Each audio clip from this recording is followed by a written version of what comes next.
தமிழக முதல்வர் ஸ்டாலின் மருத்துவமனையில் சிகிச்சை பெற்று வரும் நிலையிலும் காணொளி காட்சி வாயிலாக உரையாடி மக்கள் நலப்பணிகளை மேற்கொண்டு வருகிறார். முதல்வர் ஸ்டாலின் லுங்கி அணிந்தபடி பணியாற்றும் புகைப்படம் வெளியான நிலையில் எழுத்தாளர் மதிமாறன் திராவிட லுங்கி எனக் குறிப்பிட்டு பதிவிட்டுள்ளார். தினந்தோறும் தலைமைச் செயலகம், அறிவாலயம், வெளி மாவட்ட சுற்றுப்பயணம் என இருந்த முதல்வர் ஸ்டாலினின் உடல்நிலை பாதிக்கப்பட்ட நிலையில் அவர் அடுத்த சில நாட்கள் ஓய்வில் இருக்க வேண்டும் என மருத்துவர்கள் அறிவுறுத்தியுள்ளனர். மருத்துவமனையில் சிகிச்சையில் இருந்தாலும் மக்கள் நலத்திட்ட பணிகளில் தொய்வு ஏற்பட்டுவிடக்கூடாது என மருத்துவமனையில் இருந்தே முதல்வர் ஸ்டாலின் மக்கள் பணிகளை செய்யத் தொடங்கியுள்ளார்.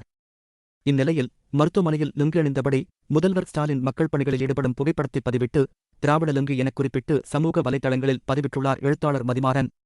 இந்த பதிவு தற்போது வைரலாகி வருகிறது. மதிமாறன் வெளியிட்டுள்ள பதிவில், ஆரியத்திற்கு லுங்கி மீது எப்போதுமே தீண்டாமை, அதை அணிபவர்கள் மீதும் வெறுப்பு. ஆனால் ஓய்வு நேரத்தில் வீட்டில் மட்டுமல்ல மருத்துவமனையிலேயே லுங்கி கட்டிதான் அரசாங்கத்தையே நடத்துவோம். பெரியார், கலைஞர், தளபதி, திராவிட லுங்கி எனத் தெரிவித்துள்ளார்.